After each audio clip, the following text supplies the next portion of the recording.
Welcome and thank you for tuning in. You're listening to the Beyond 50 radio program. I'm Daniel Davis.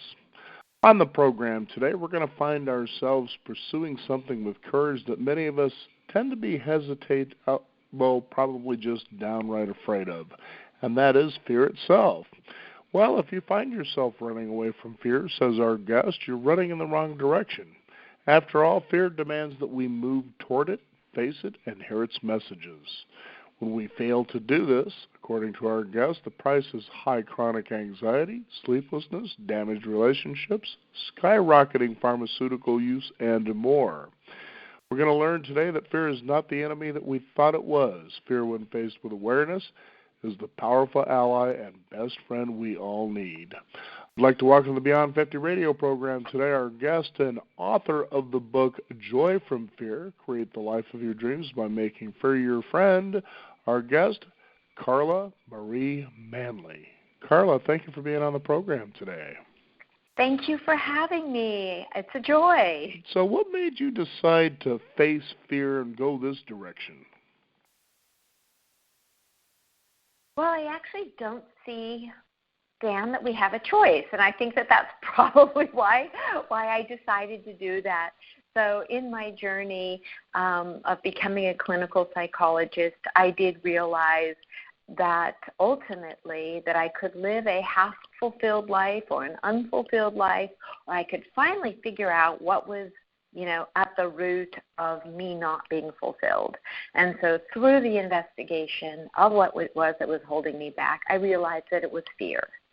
And fear that had you asked me if I was a fearful person, I would have told you absolutely not. So what I realized is that it was an unconscious fear. And so in my doctoral program, I decided to research fear so that I could really understand the roots of it and then help others through my learning and my understanding of my personal journey so that I could help others make it through their fears, to understand their fears, not run from them, but make their fear their friend. And I don't think that if our goal is, I believe that if our goal is to have a fulfilled, joyful life, I don't really see any other route but through fear to find joy on the other side.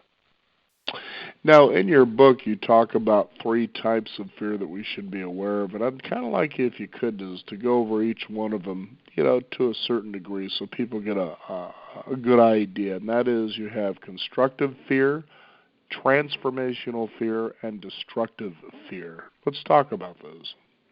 Okay, so if we start, just let me back up one step, because people often say to me, well, but fear, it's good to have fear. Somebody, with a hatchet running after me, right? I need to be afraid of that. That's realistic fear. So if we have a fear where we're really going to be physically or emotionally hurt, that is a real fear.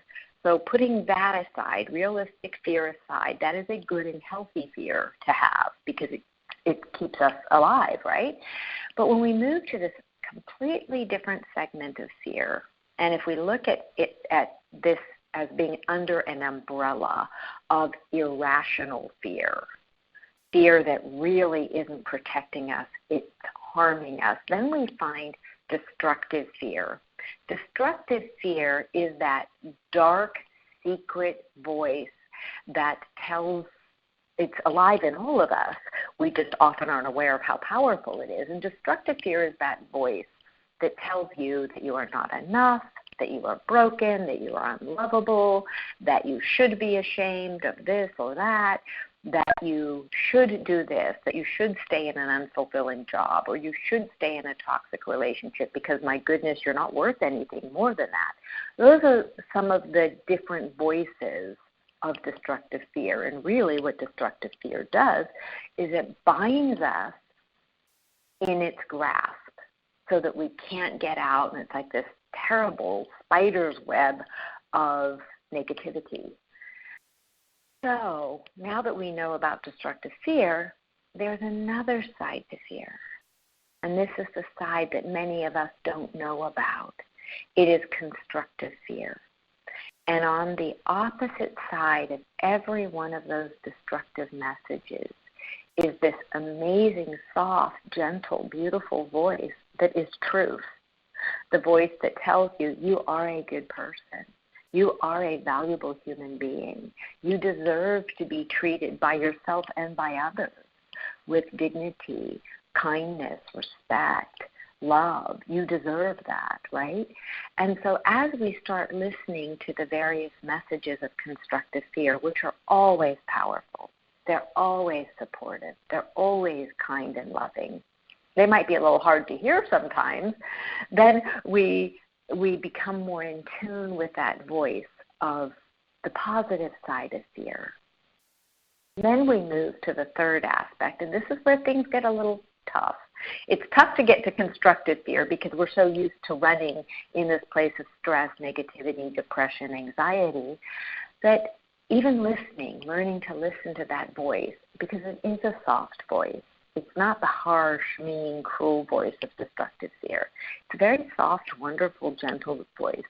And that's hard enough to do, but where it gets really difficult for people is realizing that, okay, now that I'm aware of this voice, that means I'm going to have to change. And we as humans are afraid of change. And we also sometimes don't like the work involved in change. So we regress into unhealthy behaviors and patterns, when really, if we realize that all we need to do is to take constructive fear's voice and begin to act on it and begin to make small and steady changes, that indeed we can transform our lives. It's the action piece, and that is transformational fear. Transformational fear is noticing destructive fear, noticing it's there, then learning to listen to constructive fear, and then putting constructive fear's wisdom into action and transforming your life slowly but steadily, one step at a time. That's the process. Now, there are vulnerable areas, obviously, within us. Does each of these fears target those areas? I mean, let's talk about that for a minute. So when we're looking at vulnerable areas, we all have certain similar vulnerabilities, like we're all afraid of being rejected. We're all afraid of being unloved. We're all afraid of not being part of something, right? Because on a very primitive level, all of that speaks safety to us, right? So, but how that manifests for each human being is different, right? Because we each have our own unique history and our own triggers and our own sweet spots and our own very dark, hurtful spots. So when I'm working, let's say, with a client who comes in and says, I'm trying to think of a good example, just from yesterday, for example. I'll shift the story a little bit to protect the client, but it was the essence of it is this. This person came in and said, I've been in a marriage for 25 years. I just found out he's been cheating on me. I don't know how long it's been happening, maybe at least a year, maybe longer than that. I have, several children, and I've given him chances to come back, and then he keeps returning to his girlfriend, and I'm in pain, and the children are in pain, and I can't do anything about this. I'm helpless, right? I'm at the mercy of his process. And so for her vulnerabilities, as you might imagine, are many. She doesn't want to be left as a sole parent. That's a vulnerability. She feels betrayed and hurt. That's a vulnerability. She is afraid of walking through life on her own. That's a vulnerability. And so, those are just some of them. And she's afraid that she's done something wrong that caused his cheating behavior, because that's what he kept telling her. It's your fault, it's your fault, it's your fault that I cheated. It's your fault I got a girlfriend. So when you look at examples like that, which are extremely common in my practice and extremely common, across humanity, we find that there might be many similarities, right? But that we need to take a dive into this person's particular history to help her understand what led her to where she is and how to move forward and how to make it through the betrayal, how to not accept somebody else's blaming, judgmental criticisms for his behavior, right? So again, it's that process of looking at the person's vulnerabilities, helping them understand more about their situation and who they are in a non-blaming, non-judgmental way, and learning what their fears are, and then supporting them and giving them the strength and understanding so that they can begin to listen to the truth, to the constructive fear, which really in this situation, there's a lot of constructive support and a lot of constructive messages that she came to hear even in our session yesterday. And then, but as she left, she said, I'm feeling a lot better and I'm really understanding more, but I'm not ready yet for change. I'm not ready to file divorce papers. I'm not ready. And see, that's the fear coming in she's not ready to act. And there's no judgment on that, right? She will act when and if her timing is right and she feels strong enough and supported enough. And it gets even more interesting when there are children involved because, of course, if we don't address the fears and we don't address the dynamics, then the children, the behavior that is modeled for the children then becomes destructive for them and their life paths. Now, go ahead. Oh, no, I was saying, so I hope that addressed your question. Well, absolutely, because you can look at a lot of different things there. And I know one fascinating area that fear comes creeping through because there's so much of it happening is through advertising and marketing. Especially when it comes to comparing ourselves with a lifestyle that's being shown to us, and the fact that somehow we felt that we have fallen short to a point that we're willing to do anything because we're afraid of where we are right now. Absolutely, Dan, and that's why in the book Joy from Fear, I coined the term, the phrase, the toxic virus of comparison, the toxic force of comparison. Because when we compare ourselves to anybody else, then we are not valuing who we are in our own journey. Now, it's different, and I often hear people say to me, well, then if I don't compare myself to anyone, I won't get anywhere in life. I use that comparison so I can do better.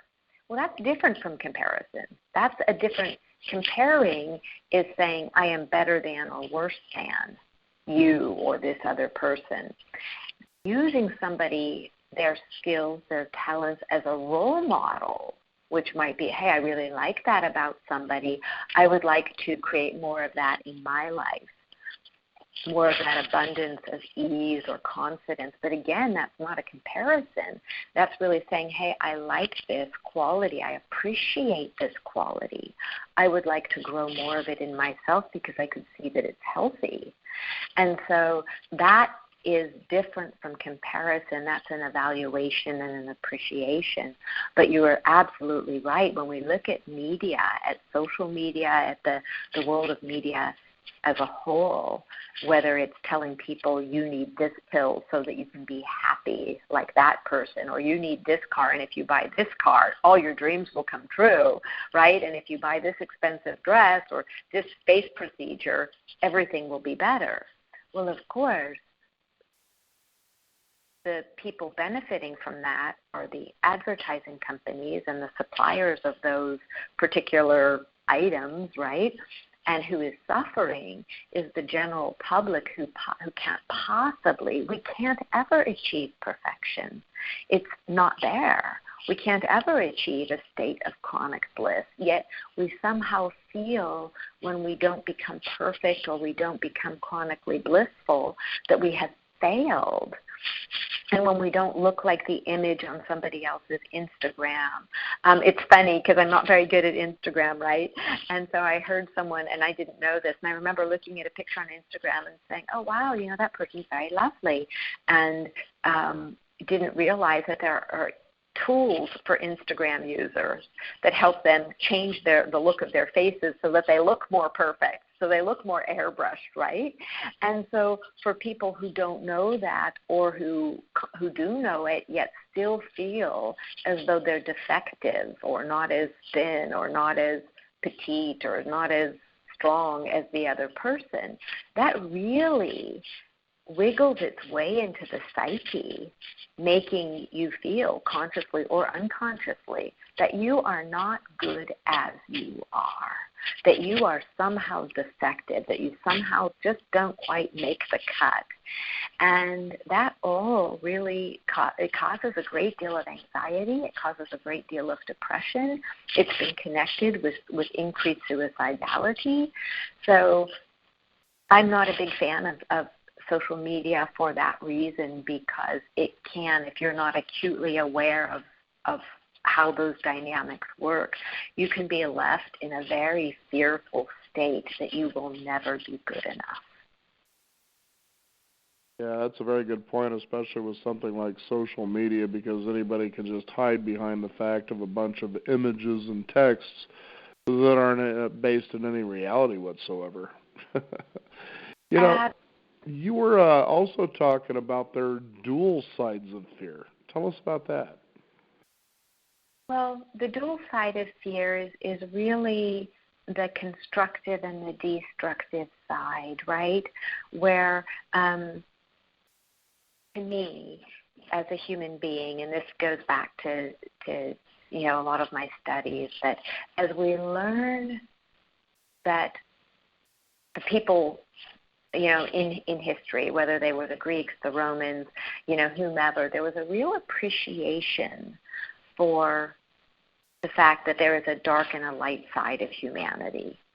And in our culture, we just want to focus on the light side. We're supposed to be happy and upbeat and not depressed, right? And everything else is bad. So there's this dualistic good and bad. Yet when we look at history, for example, the Greek and Roman gods and goddesses, we see how varied these representations of what the human psyche is all about, how many shades there are.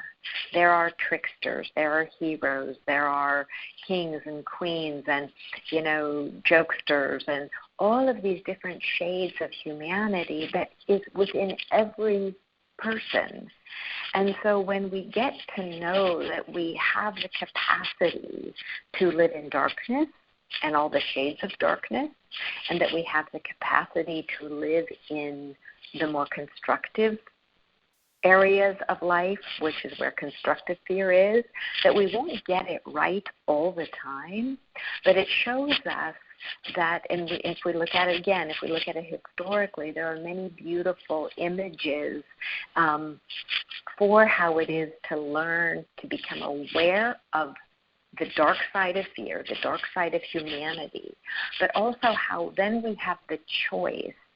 We can make the wise decisions to live in the more positive states of being in connection with the positive side of our fears, the positive sides of life. And that's where the balance comes in. And so again, going back to the idea of the dual sides of fear, that's another way of looking at it. So amazing when you think about all of this. When you would you believe perhaps that maybe the root of a lot of our fears are the fear of death? I've been asked that, Dan, and it's a really good question, because it's one that in the world of psychology you hear that a lot, that it's the root of all of our fears is death. Absolutely. If you look at it in a really simplistic way, absolutely. But if we go a little deeper than that and look at it not as physical death, because if we look at the root of all of our fears, and I was talking about it a little bit earlier, that the root of many of our fears is a fear of not being loved, a fear of not being included, a fear of being rejected. On a primitive level, yes, those all lead to death. Because if we are not loved, if we are not included, if we are not accepted, then on a primitive level, then we are left outside the group of the safe sheep in the safe den, and the wolf will come and eat us, right? So on a primitive level, those all, we can distill them down to a fear of death. Yet in the here and now, it is more of a psychic death that I think people are concerned with. Because we know that if we aren't as handsome as our neighbor, if mom and dad don't love us, we're not the favorite child, if we're 20 pounds overweight, we know we're not physically going to die. But what it is a psychic death of feeling unloved, feeling unworthy, feeling imperfect. And so I think that that's more of what we're dealing with, is this really natural human desire to feel connected and accepted. And so that leads us, back to the place of, well, we won't really physically die if we don't have those things. But on a primitive level, somehow we fear that if we are not loved, that we will somehow disappear.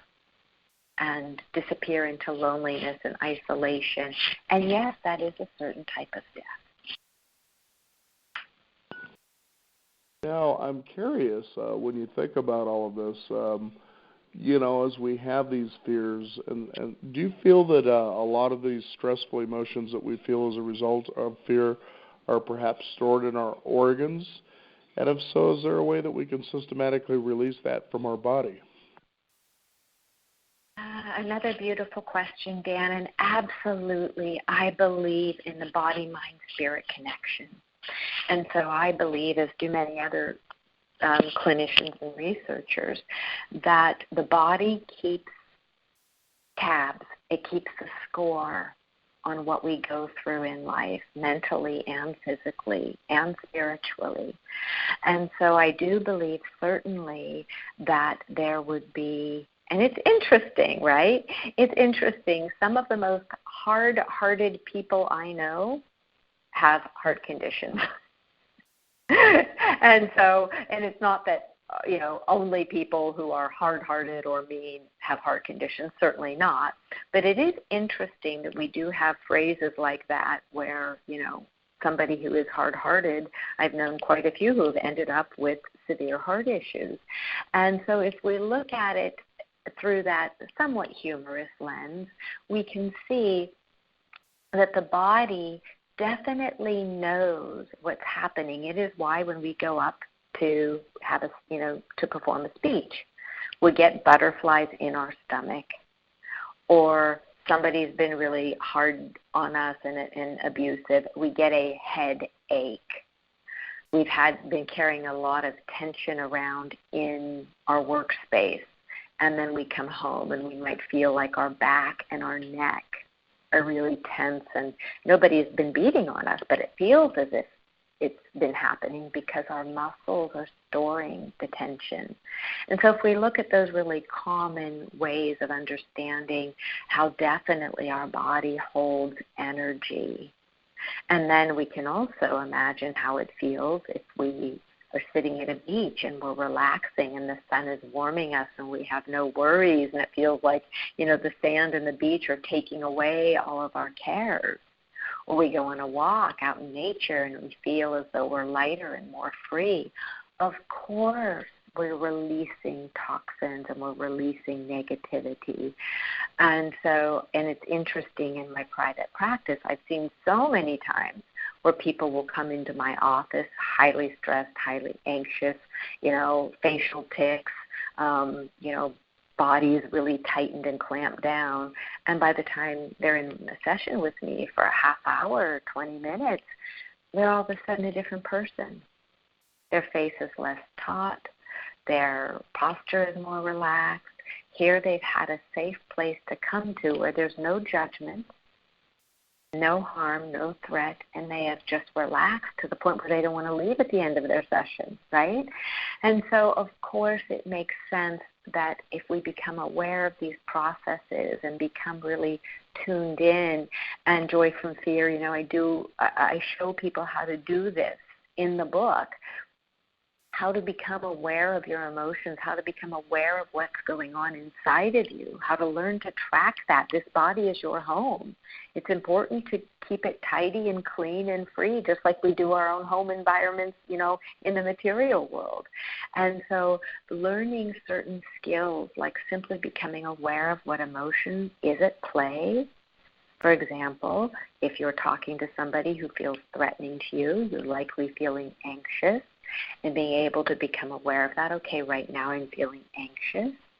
And then knowing, okay, it's anxiety. How do I respond to that? I feel flushed. I feel scared. My heart is racing. Okay, what's happening here? Is this person a real threat? Or is this just something that I'm entering new territory, or my threat response is based upon interacting with somebody similar in my past? So things like that help you go through the steps of becoming more aware of your own emotional responses. And as each person becomes aware, because everybody's response, there will be similarities, but there will be differences because we all have different histories and different thought patterns. Then you start, and this is constructive fear at work. This is constructive. Destructive fear would have you just stay anxious when this person's talking to you and get frozen or want to run away. Constructive fear would step in and say, hey, let's slow it down. Is this person really a threat? And if not, let's figure out how to relax. Let's take some deep breaths. Let's slow it down until the point that your body is relaxed, which means your mind will be relaxed. You'll be able to take in what the person is saying. And then continuing patterns like that throughout every aspect of your life. Now imagine that the person we're talking about truly is a threat. Imagine that they are a mean boss, or, a friend who has really poor boundaries and is harsh and critical, which would make them not really a friend, just a person, right? It would make them a harsh and critical person. And then learning that, so maybe the answer here with these people is maybe I don't want them in my life.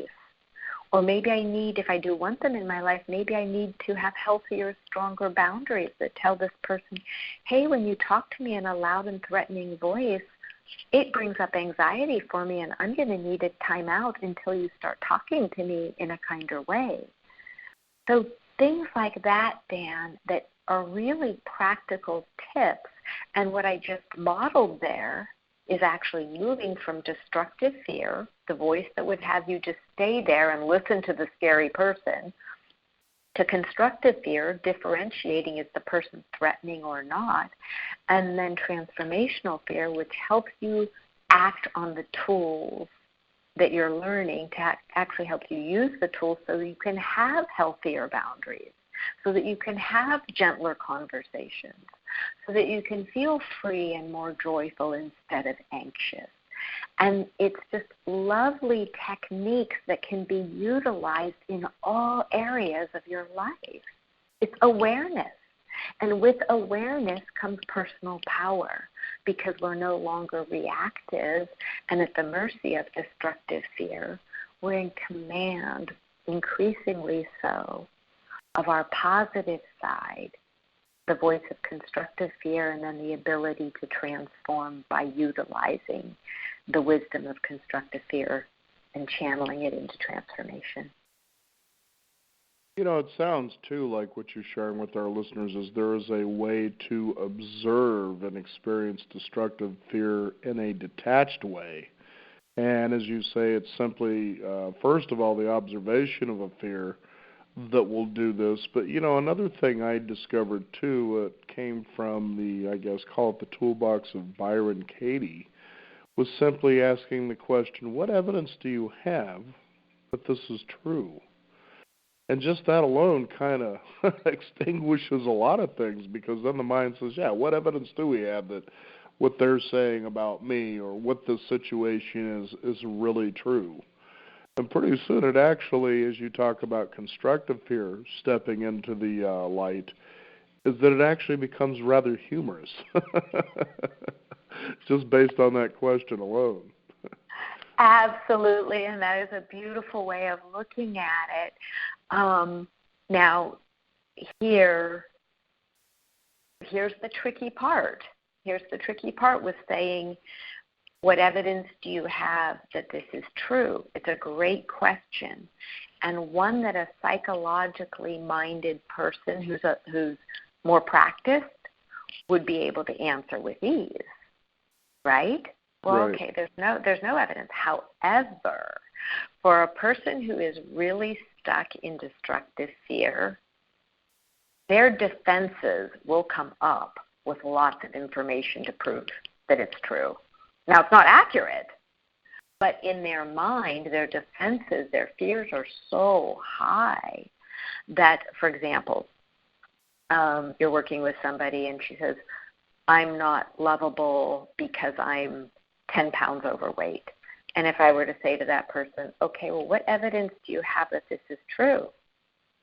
Well, I met a man in the coffee shop yesterday, and he grimaced at me, so I know it has to do with my 10 pounds. Right. And so you could go back and forth with that, so with the person, because they will keep looking for evidence. Then the next thing would be, well, when I was home for Christmas, my father called me fat. Or my brother, said, oh, those pants are tight on you. So they will search the environment for evidence to support their answer to the question. And you're right on the money with that. I remember we had a guest years ago, and he simply asked the question, do you know why we watch the news? And I wouldn't have answered because there is no information in news, but we watch it to get information about the world around us. But I just simply said, no, why do you feel that we watch the news? He says the main reason people watch news is to support their biases. And I thought how often that's true, that you'll always pull out information that's related to your direct or even indirect experiences of the world, but yet the news is so ambiguous most of the time that we pull out what we think we've heard, and that's what becomes the truth. Now, you had mentioned something about, for instance, if we ask that question and it's not somebody who may be a psychologist, that might reinforce the evidence, for instance, that we were talking about. So it had me thinking about things such as traditional talk therapy, with a psychologist or a psychotherapist. And would you say that people like that, and I don't know because I'm not in that realm, being a psychologist or a psychiatrist, that perhaps maybe they want us to intellectualize our fears or, like reinforce them, for instance, through things such as traditional talk therapy? If I hear your question right, Dan, is you're asking me, does traditional talk therapy reinforce our fears? Well, I'm just wondering about that, because you're talking and you're repeating and you're saying, well, I'm afraid of this. And, again, I haven't been to a psychologist or a psychotherapist, so I wouldn't know what actually happens in those sessions. But you tend to see what comes out of those from people over the years, and even as you watch, for instance, situation comedy, that seems to be kind of a running theme that, they're just finding a way to make a career out of it. After 7 years, I finally, have come up and thousands of dollars that I'm afraid. Wow, 7 years to figure that one out, huh? I'm following you, and I think without being judgmental or unkind to any other therapeutic paradigm or modality, is that I do think there are so many methods available of therapy, whether it's cognitive behavioral, Jungian, Rogerian, Gestalt, psychoanalytic, whatever, that it really depends on how the therapist is trained.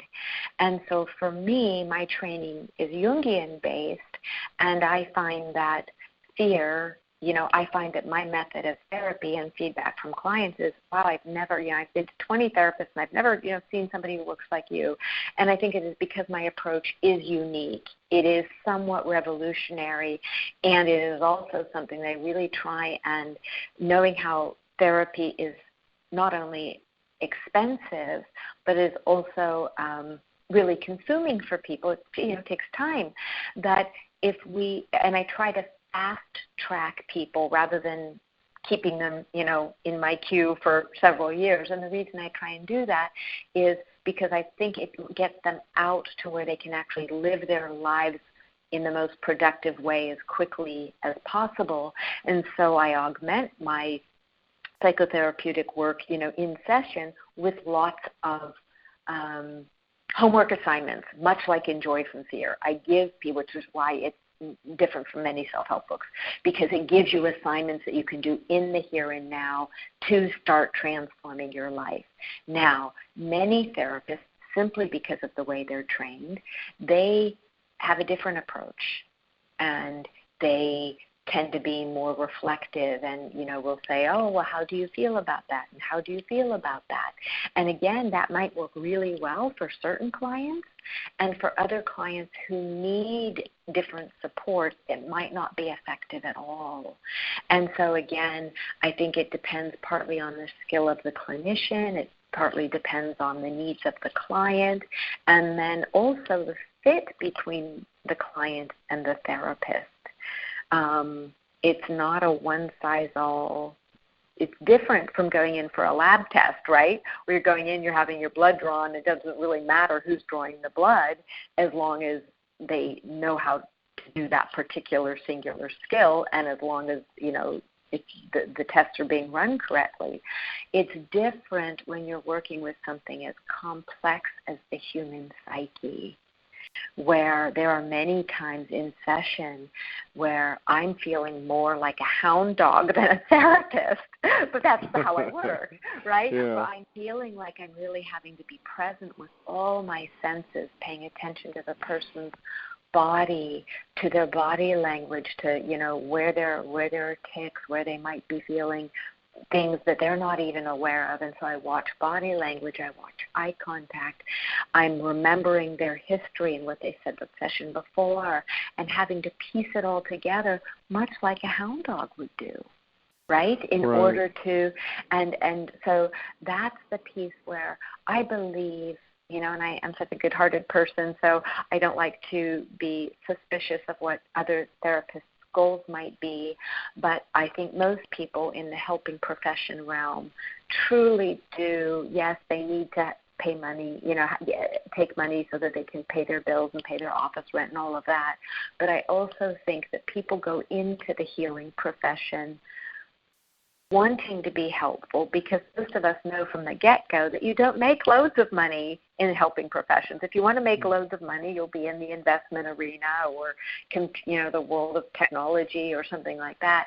So I do believe that most people in the helping professions have good hearts and really want to help people. And that's my belief. So, and I'm of the same belief. It certainly wasn't meant to sound as if, these guys are all hacks. That's not true. As you said, one size doesn't fit all. You can probably go to 3 different people, and it's that second or third one that actually just resonates. And a lot of it is just how well do you get along with somebody to a degree that you can trust to explore areas that can be, very vulnerable. And that's just really all there is to it. So. And so much of it, there's some new research out on how many people lie to their therapists. Isn't that the truth? And exactly. It's all their fault I'm not healed. But, what I omitted is that I didn't tell them the truth. Right. And, it's amazing to me. Of course, I don't know when a client is withholding something from me or not, but it's amazing to me how after I might have been working with somebody for 2 or 3 months out of the clear blue sky, often people will throw out everything to me in the first or second session. And they'll say, I've never told anybody this, but I know I can trust you. And as it's blah, they tell me everything. And of course, there's no sense that I'm simply not judgmental. That I accept anything they have to tell me and I will hold it safe. And so, but sometimes, after a month or 2 or 3, somebody will say, I've kept this from you, and you're going to think I'm a terrible person. But here, and they'll tell me something, and it's never as bad as they thought. It's always something that is so within the realm of normal human behavior. Yet they held on to it with such fear and such shame.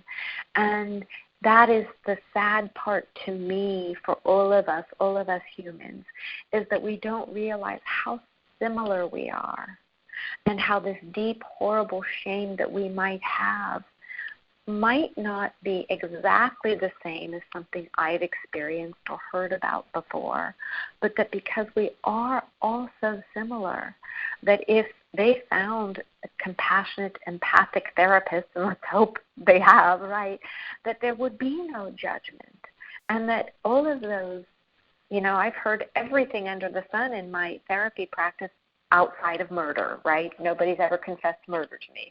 But Thank goodness.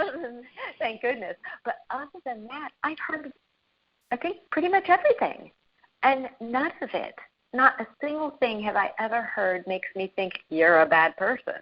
Right. Or, oh, you're defective. It's quite the opposite. I look at people's sharing, and I think this is really the most beautiful part of therapy, is that if we can share our worst and our worst fears and our worst shames with another human being and be met with love and acceptance, and this is very Carl Rogers, that unconditional positive regard, acceptance, genuineness, and then helping the person heal from those hurts. So to me, that is really one of the most precious gifts of therapy, that if you have a therapist that you're able to share with, simply telling the story, unloading them into a safe and sacred space. And then, and again, going back to Joy from Fear for a moment, that is why I ask people to have a journal as they work through the book. Because even if they can't afford or trust a therapist, that journal becomes your therapist. It becomes your companion. It becomes your safe and sacred space that is yours and yours alone to process your deepest fears, all of the destructive energy that has been inside you. It helps you come to terms and get to know your constructive fears. And then it becomes your witness to your journey into transformational fear, much as if you were working with a loving and wise therapist who could help you on that journey. I'm reminded of something, and just today I caught on Yahoo the name Marianne Williamson, which kind of surprised me. And she was someone that I've interviewed a few times years ago, and she was part of a book series called the Love Trilogy series, which featured Thomas More, Dr. Bernie Siegel, Anthony Robbins, Dr. Deepak Chopra, all of them. And there was something someone said in there, and I can't remember who it was, but I found it really intriguing because of how encouraging it was to hear this. And it was kind of like talking about evolution, and what the man said was, you have to think that in billions of years of evolution, I'm talking billions of years, that no one can screw up quite like you can.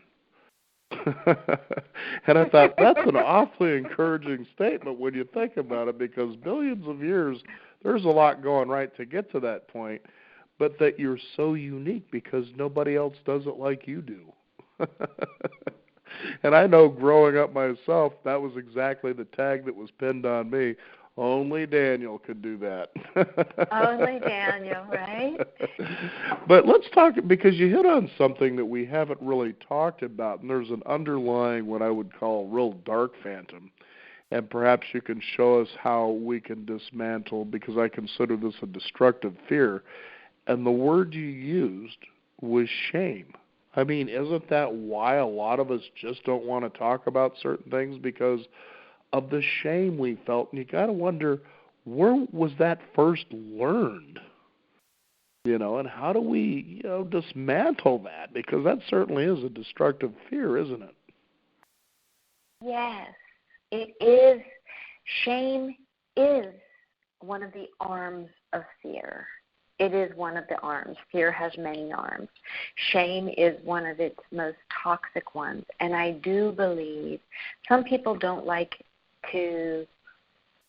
I am a good example. I am absolutely willing to share my stories without shame, yet sometimes I don't because it's either not appropriate or it wouldn't be helpful or it's, simply not the right forum, right? And I also tend to be a quiet person, so I tend to not share my stories, but I'm comfortable with my stories, right? And so for most of us, but to say I don't ever experience shame, that wouldn't be true. I experienced, it was funny, this morning on my walk, somebody had left cherries out beside the road, right? And I thought, to share, they were cherries from their tree. And I thought, and then I went to take a cherry and I thought, I could feel like something come up inside me. I didn't understand the feeling at first. And I thought, what is this? And I thought, if somebody sees me take cherries, they might think I'm poor or silly or why is she doing that? And I giggled to myself because I caught myself feeling shame. And so I took a little branch of the cherries and I continued on my way. But it was interesting how something that old, that something that primitive could come up like, is that an okay thing to do, to take some cherries? Will you be judged for that? And again, the root of that was shame. And I don't often feel shame, but it's interesting to catch it in action, that's the constructive fear coming up to help you catch, what was that little feeling that made you stop and maybe not take some? They're out there for sharing, right? And so it's interesting when we look at bigger shames and where they come from. So if you track that shame, likely must have come from my childhood, where maybe a parent said, no. We give things to poor people, but we don't take things. That would be for poor people to do, right? So something in me somewhere had learned that to take something that's an offering means that you're less than. So you should be ashamed of that. It's okay to give, but it's not okay to take, even if it's an offering. So becoming aware of the stories beneath such a simple response. But then let's get to bigger things that people are ashamed about, right? Somebody who may have used drugs in their history, or somebody who may have had really promiscuous sexual behavior, or things that are fairly common, but they've left in their past, but they might still be ashamed by it. And so to be able to become friends, and that is destructive fear. Destructive fear would keep you stuck in feeling less than or horrible or worthless, or that you don't deserve a good relationship because you did something horrible in the past that you feel is horrible. And then becoming aware of where that comes from. And again, a lot of it does come from childhood, where we learn that particularly people who have grew up in very under strict religious guidelines, where God will love you and God won't love you if you do this, right? So that is one of the places that shame often starts. We often grow up with body shame without being aware of it, where we're taught early on that you must hide your private parts, you must not touch this part of your body, you must do this, you must not eat or you will get fat, or not eat this or you will get fat. And that one of my favorite movies, Little Miss Sunshine, really speaks to that, where the little girl, I'll never forget the scene, because she was about to eat ice cream in a very joyful, young, fresh, childlike way, and she was chastised by the parent and, basically learned, hey, you are fat in my eyes, and if you eat this, you will be better. And you could see the shame right there in that scene take her from a place of innocence and absolute love with who she was into a place of, I should be ashamed, I am different, I am fat. And I think it is through those tiny little moments that, and they often happen very, very early on in life, much younger than in this scene in that movie, but I think they creep into us because many parents parent out of shame. And then they make, so, yeah. Yeah, they certainly do that, and of course that's because that's how they were parented and so forth, and it's like, Well, the fact that you're aware of that you were parented that way, wouldn't the first question be, did you enjoy that? Well, no. Well, wouldn't you like to break the cycle a little bit? But that's certainly something they'll have to make that decision about. What I liked about your story about the cherries was something that, as we're coming to the end of our segment here, that I think would be unique for our listeners to know about, and then that we actually have an exercise they could do. And you'll be very surprised, for those of you listening out there, how simple this really is. Now, in your story, what I realized is you had this thought come up as you were about ready to pick up the cherries. Now, you caught that thought. Now, just think about how lightning fast that moment was that you had that thought. Now, what's even more incredible is if an emotion gets a hold of that thought, and then pretty soon you find yourself being raced down the rabbit hole. And this happens in seconds. Pretty amazing stuff. So you have to think, what would be an effective way at that moment, perhaps, if we may not be as, let's say, conditioned for ourselves quite yet, that we can quiet that mind and calm those emotions? What is a great therapeutic exercise you would suggest that has a really nice effect on the level of the brain, which can also soothe that fear all at the same time? Okay, and mindful that we're running out of time, I'll try and make it as quick as possible. So what happens first? The very first thing that happens on a primitive level before the thought is that the body has a response. Body is the emotional response. Then comes the thought. The thought creates the emotion. The thought creates the feeling. Okay? So, and I can track it because I'm used to it. So, using me as the example, I reached for the cherries. I felt something somewhere between I think it was both my stomach and my solar plexus and my heart, all three spaces, like, that was my alert. My body told me something. We often miss that. The body will tell you. That is your primitive response that happens in milliseconds. But I know myself well enough that I pause to say, what is this? Then I realize it's fear. So then I go, okay, fear of what? Okay, what am I afraid of? Is there something here to be afraid of? No, you're not worried that the cherries are toxic. No, you're not worried about that. What is it? It's shame. So slowing it down to follow the cycle. Shame of what? And then being willing to follow that and say, shame of somebody might think you're weird. Somebody might think you're poor. And then me being able to go, do I care? No, I want those cherries. They're put out by the neighbor. That's what they're there for. Okay, take a handful, move on my way. I left plenty for the next person, right? And they had them in this, basket, so that is what I would tell the listeners. First, watch your body. Your body will tell you. That's the butterfly. That's the punch in the gut. That's the cold sweat at the back of your neck. It will tell you if you learn to listen to it. First is the body. That's your emotion. Then comes the thought. I'm afraid. I'm bad. I'm scared, whatever it is. Then comes the feelings, and feelings are different from emotions because our feelings are the result of all the thoughts we've accrued over time that make us feel a certain way, which is why somebody else could come across that same basket of cherries and just be filled with joy and not have a fear come up, because we'll all see something and respond differently. And then being able to have the patience with yourself to work it through into the outcome that feels right for you, that is not one that is held by destructive fear, which I had that choice. I could have said, oh, yeah, people might be watching and they might think I'm weird or poor or something, as if that's bad. And I could have carried on, held by destructive fear and not taking the time to slow it down.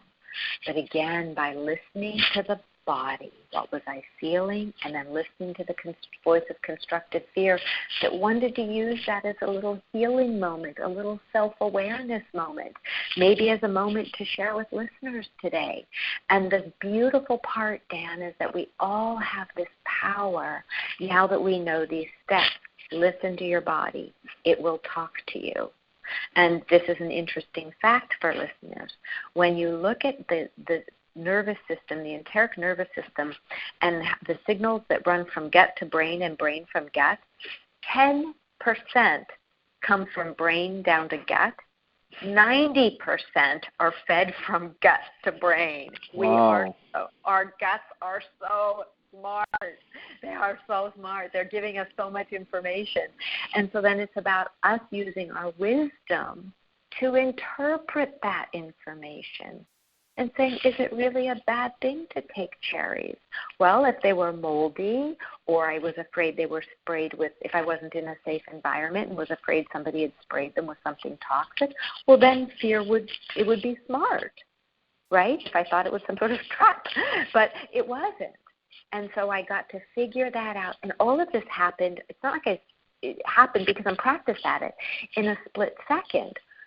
But for somebody who's not practiced at it, just getting to know the process, which is listen to your body, then notice the thought, then check in with the thought to see what feeling came out, and then working with that feeling, whether it's happiness, anxiety, sadness, and working with those feelings to go through the process to figure out what is the healthiest outcome for me. This is a learning opportunity, if this is an opportunity to, and then just using that as just a tiny little moment in the day. And every person's day is filled with these moments. We just don't realize it. And some of them are bigger than others. And we can't pay attention to all of them or would be, we'd be quite consumed by it. But that being able to notice these moments and move through them, and that's how I do therapy, is I help clients find these moments, and the moments they bring to me, big and small, always have meaning in them. That's why they're bringing them to me. That's why we remember certain things. That's why you, Dan, remember your being the one who, oh, Dan, that's you. That's you. And so I think I hope that makes sense, Dan. Well, it does, and I was going to say, too, and then in the end, you also suggest a form of therapeutic breathing. If you just simply breathe in and out, it soothes a lot of things so that you can have clarity about that moment that you're in. Absolutely, and really looking at breathing, it is such an overused term now that people often don't realize why it's so effective. And the reason it's effective is because we live, when we're anxious or stressed, we are living in a fear-based response pattern. And we have brought our parasympathetic nervous system on board that makes us unconsciously feel like we are running from danger. And our bodies aren't meant to be constantly running from danger. They're meant to maybe, in more primitive times, maybe run from danger once a day or once a week when we were being chased by a bear or a tiger.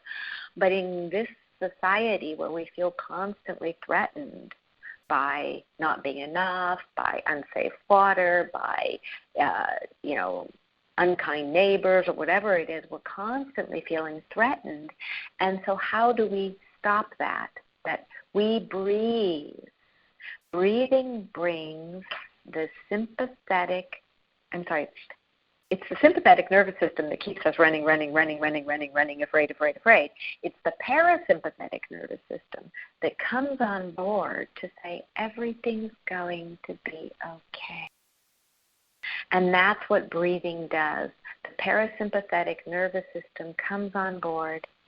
It stops the fight or flight response, lowers our heart rate, increases our slow and steady breathing, lets us know that we're okay. And so when we learn to breathe, we are actually using our own resources to calm the body, the mind, and the spirit.